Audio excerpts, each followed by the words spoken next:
professor Esperança. Meu nome é Gustavo Kinusti. Você está presente no primeiro canal exclusivo de ensino religioso do Brasil. Sou professor na área, sou formado como bacharel em teologia e estou cursando atualmente Ciências da Religião também, que é a licenciatura na área de ensino religioso. Vamos para mais uma aula de hoje.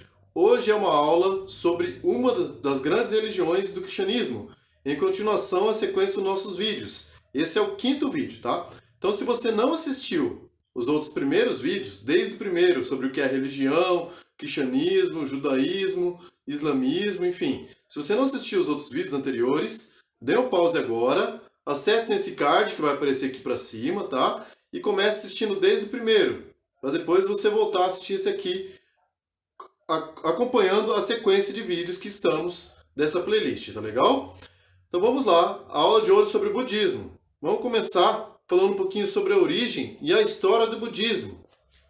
O budismo ele tem como fundador este homem chamado Siddhartha Gautama. Normalmente a gente conhece ele sob o codinome dele, que é Buda.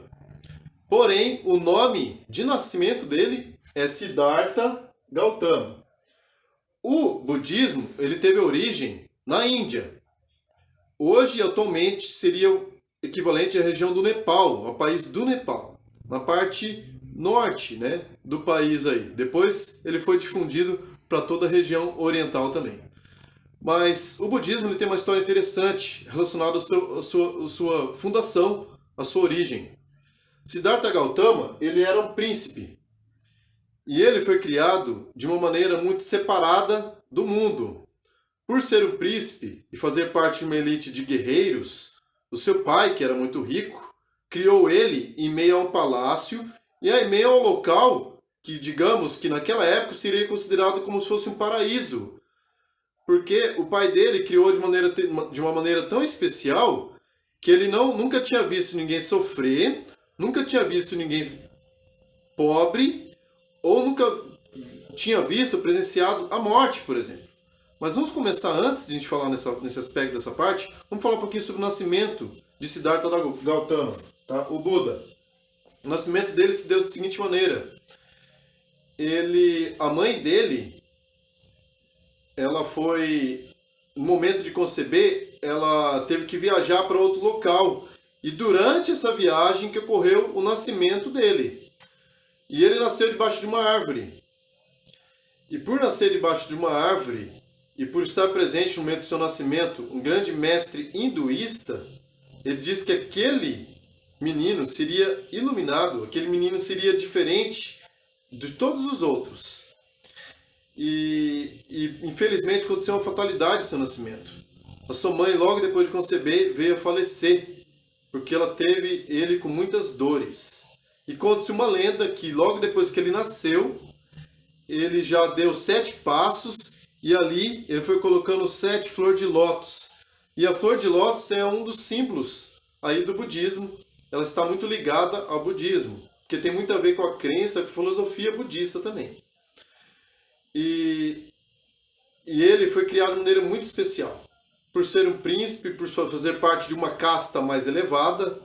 Naquela época, a Índia era dividida em castas. Desde a mais alta política, da mais alta elite, até a casta mais simples. Então, a sociedade ela tinha essa classificação. E o pai dele criou ele no meio do palácio. E esse palácio tinha muros em volta de um grande reino. E o palácio era no meio. Em volta do palácio tinha bastante jardim. Então, ele foi criado nesse contexto por 29 anos. Até os 29 anos, ele nunca tinha visto uma pessoa idosa, nunca tinha visto uma pessoa pobre, muito menos a miséria e muito menos a dor e sofrimento. Quando a pessoa que era servo, que servia o palácio do pai dele, acabava começando a ficar envelhecer ou apresentava alguns sintomas que estava perto de morrer, ele era retirado daquele contexto, daquela ocasião, e era contratado uma pessoa mais jovem para ele sempre ser criado num ambiente saudável e feliz. Esse era o pensamento do pai dele. Por quê? O objetivo que, ao ele crescer, ele herdasse o trono do pai e depois passasse a guerrear e a lutar em favor do reinado de seu pai. Porém, isso não aconteceu. Quando ele completou 29 anos, ele acabou fugindo do palácio, fugindo através dessa floresta, e ele acabou atravessando os muros. E quando ele atravessou, ele conheceu a morte, a dor, o sofrimento, ele viu pessoas idosas, ele viu crianças sofrendo, e ele viu a miséria que vivia a Índia. E aí ele começou a viver e a praticar o hinduísmo. E ele começou a praticar a meditação para conhecer a si mesmo. Então, por muitos anos, até os seus 35, por 6 anos, ele viveu em meio a mestres hinduístas. Então, o budismo ele tem a sua ligação com o hinduísmo, que será a nossa próxima religião estudada. Ele tem essa associação, porque o surgimento dele está dentro do hinduísmo. Porém, depois desses anos, cuidando de si mesmo, meditando, conhecendo a si próprio, ele passou a ser conhecido como Buda. Por quê? Durante esse momento de vida cética, de vida afastada, vivendo como monge, conhecendo o mundo, conhecendo as experiências, ele percebeu que as divindades a qual faziam parte do hinduísmo não poderiam trazer alegria e felicidade. E também não davam solução para o sofrimento. E assim ele começou a ter encontro com si próprio. E nesse encontro, ele encontrou a luz e passou a ser uma pessoa iluminada. Então, Buda significa uma pessoa que atingiu a plena iluminação da mente. E nesse conhecer-se, ao passar desses anos, ele acabou se afastando desses monges e aí viveu uma outra vida, né, à parte, conhecendo o mundo externo e conhecendo a si mesmo. Então, quando você se depara com o budista, tem muitos que dizem que o budismo é nada mais do que uma filosofia. Por quê? No budismo você não tem a presença das divindades, você não tem a presença de deuses, você não tem a crença em nenhum ser superior, mas somente o encontrar-se com si mesmo, ao se livrar dos desejos egoístas, das coisas que te causam mal, que te ferem e te machucam. Então você encontra a si mesmo dentro de você. Essa é a filosofia budista. Então, tem muitas pessoas que dizem que o budismo pode ser uma religião ou uma filosofia. Se for nessa visão de encontrar-se a si mesmo, buscar a solução para a existência de si e o porquê você está no mundo e para onde você vai, o budismo pode ser visto como uma filosofia, porque ele está respondendo questões filosóficas sobre o ser, sobre como você é. Por outro lado, se religião tiver esse aspecto de meditação, de oração, esse momento separado, aí ele pode ser visto como uma religião. Porque uma religião não é necessariamente, ela não possui exatamente uma divindade. Às vezes pode possuir milhares de divindades, às vezes pode possuir nenhuma. E no caso do budismo acontece isso. E a gente vai ver conforme a gente vai conhecendo as doutrinas aqui, tá legal? Na origem, ele se deu na Índia, né? Hoje a atual região do Nepal, tá? Aproximadamente por volta do ano 563 a.C. E o Buda ele viveu em torno de 80 anos neste mundo aqui. E ele teve a sua descoberta a partir dos 35. E ele conseguiu alguns discípulos. Dizem que ele teve 12 discípulos. Por incrível que pareça, né? Jesus Cristo também teve 12 discípulos. Então, na história dos dois você vê algumas semelhanças. Porque Buda também costumava praticar o bem. E Jesus também ensinou o bem aos outros, né? A fazer o bem para a humanidade e a transformar o mundo. Então, esses são ensinamentos em comum do cristianismo justamente com o budismo. E depois, com o crescimento, Buda, por incrível que pareça, assim como os outros fundadores das religiões, ele não escreveu nenhuma escritura. Jesus não escreveu, Buda não escreveu, né? Então, quem escreveu foi aí cerca de 2, 3 séculos depois dele, aí começaram a escrever as escrituras budistas, tá? Mas Buda mesmo ele não escreveu nada, ele simplesmente deixou os seus ensinamentos de forma oral. E esses ensinamentos foi passado em torno aí de 250 a 300 anos, até que alguns discípulos que viriam depois dele resolveram começar a registrar esses ensinamentos. Então, é uma quantidade muito grande de ensinamentos, e esses ensinamentos deu origem a muitos tipos de filosofias e crenças budistas que existem no mundo hoje. Você tem o budismo chinês, o japonês, o tibetano, e na atualidade, agora, a partir do século XVIII, final do século XVIII, começo do século XIX, você tem o budismo ocidental. E o budismo, por incrível que pareça, ele sempre destacar essa parte aqui, ó, ele sempre absorve elementos culturais. E se você analisar todas as filosofias budistas, elas sempre têm elementos culturais dentro delas. Então, o budismo chinês, ele não é exatamente a mesma coisa que o budismo japonês. E mesma coisa acontece com o budismo tibetano. Você tem algumas filosofias que são mais restritas, que são mais voltadas a mestres, a pessoas que se aprofundam bastante mesmo nas raízes e filosofias budistas. Por outro lado, você tem vertentes dentro da China e do Japão, por exemplo, em que eles são mais liberais, em que eles permitem a inclusão de elementos culturais. Já alguns ramos do budismo têm o budismo mais antigo, mais voltado para a época de Buda mesmo. Mas a crença, a filosofia é a mesma, tá? Ela visa você ter encontro com si próprio, principalmente através da meditação. A doutrina.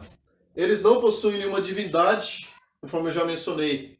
Então eles não acreditam em nenhum tipo de ser superior, nenhum tipo de Deus. Então, ao ele se desvincular do hinduísmo, ele negou, não é que ele tenha negado a existência de Deus, mas ele acredita mais na questão do racionalismo, da razão. Então, por isso, ele acabou negando a existência da divindade, porque ele percebeu que esses deuses hinduístas não traziam solução para os problemas humanos. E ele acabou encontrando essas soluções para os problemas da humanidade. De onde você veio, né? O que você está fazendo aqui e para onde você vai. Ele ensina também sobre as 4 nobres verdades. No budismo você tem 4 nobres verdades, em que são baseadas na prática e na meditação. E conforme você vai praticando o budismo ele só se aprende se você praticar. Então quando você vai conversar com uma pessoa que faz parte dessa filosofia, ele até consegue explicar um pouco para você. Só que é muito complexo a crença deles. Então eles acreditam nessas 4 nobres verdades, tá? Eles acreditam também no caminho dos 8 passos, onde se você conseguir ir passando uma etapa após a outra, você consegue chegar a ser uma pessoa iluminada, tá? Você consegue atingir a iluminação. Mas isso só acontece ao decorrer do tempo.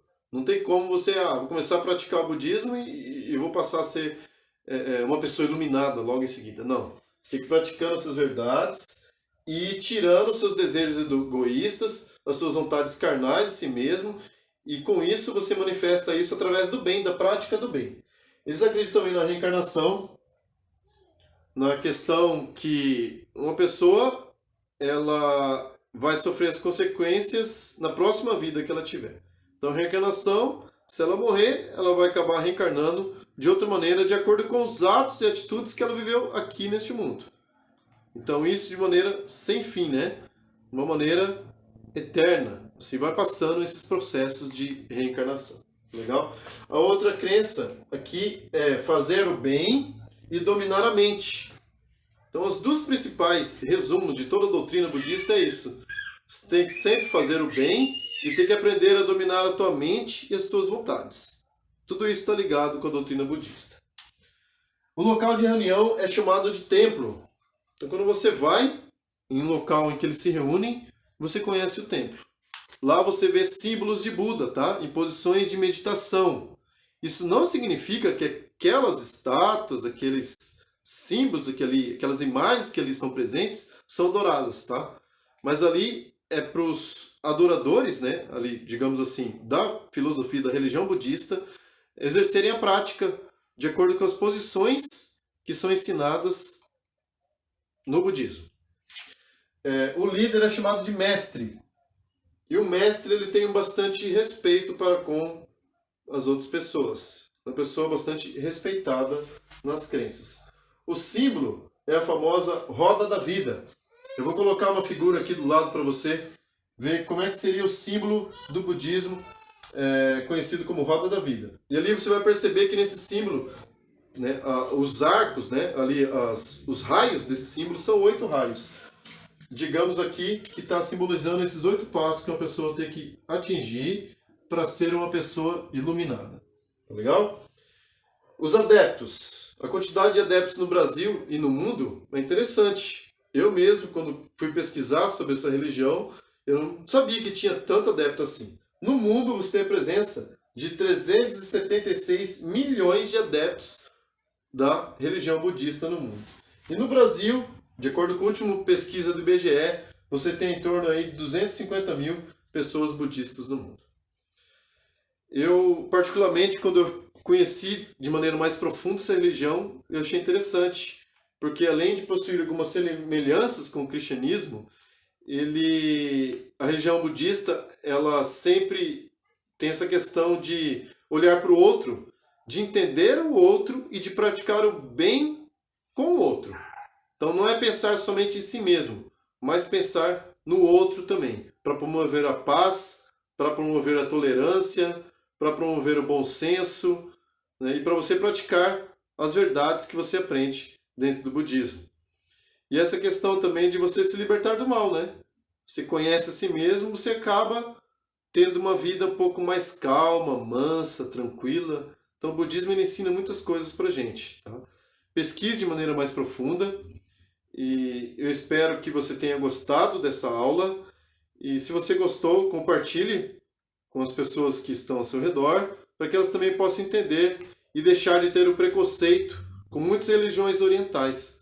Porque no nosso Brasil e no nosso mundo, você percebe que existe muito preconceito relacionado às religiões orientais. Por eles terem uma prática diferente, por eles viverem de maneira diferente, por eles se vestirem diferente e até comer coisas diferentes também. Até a alimentação, a comida deles é diferente por causa da influência budista. A terceira maior religião da França, por exemplo, é o budismo. Lá você tem presença muito forte do cristianismo, do islamismo, e a terceira maior religião da França, por exemplo, é o budismo. Tá? E a influência do budismo brasileiro, por exemplo, é muito voltado para a influência, é muito ligado à influência do budismo tibetano. Tá? Então, é um budismo um pouco mais moderno, que tem elementos também de outras religiões, que acabaram sendo incrementados dentro do budismo e da prática deles de vida, de rotina de vida também. Então, espero que você tenha gostado e até o próximo vídeo, viu? Tchau!